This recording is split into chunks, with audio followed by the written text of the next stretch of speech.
श्री शिवाय नमस्तुभ्यं भक्तों।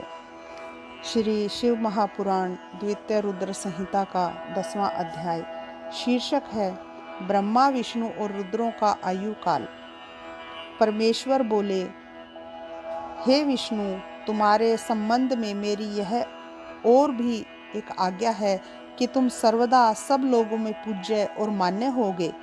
तुम अनेकों अवतार धारण कर जीवों का कल्याण कर अपनी कीर्ति का विस्तार करोगे। तुम में और रुद्र में कोई भेद नहीं होगा। हे नारद, ऐसा कहकर मुझ ब्रह्मा का हाथ विष्णु के माथे पर धर शिवजी ने कहा कि तुम सर्वदा इनके दुख में सहायता करना। अब इन तीनों देवताओं के आयुर्बल को सुनो। 4000 युग का ब्रह्मा का एक दिन होता है और इसी क्रम से रात भी जाननी चाहिए।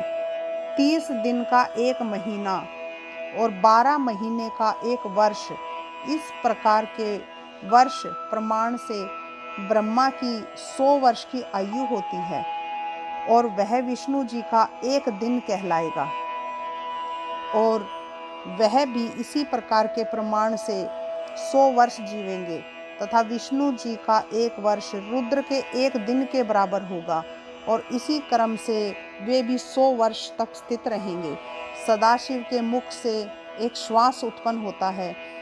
उनके 6 उच्छ्वास और निश्वास का एक पल, 60 पल की एक घड़ी और 60 घड़ी का एक दिन रात होता है।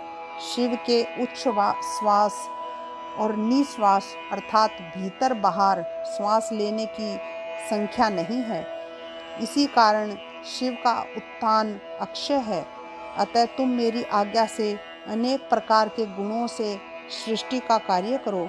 ब्रह्मा जी कहते हैं कि जब शिवजी ने ऐसा कहा तब उनके वचनों को सुनकर विष्णु जी ने विश्वेश का प्रमाण कर कहा कि हे कृपा सिंधु, मैं आपकी सब आज्ञाओं को सर्वदा के लिए शिरोधार्य करता हूँ और वचन देता हूँ कि ऐसा ही करता रहूँगा। उसी समय से इस लोक में लिंग पूजा की विधि चली। शिवलिंग से प्रतिष्ठित शिवजी भक्ति मुक्ति प्रदायक हैं। यदि कोई इस आख्यान को लिंग के समीप पढ़ता है, शिवलिंग के पास जाकर के पढ़ता है, तो वह 6 महीने में शिव रूप हो जाता है। हे मुनियों, इस पुण्य फल को कहने में मैं असमर्थ हूँ।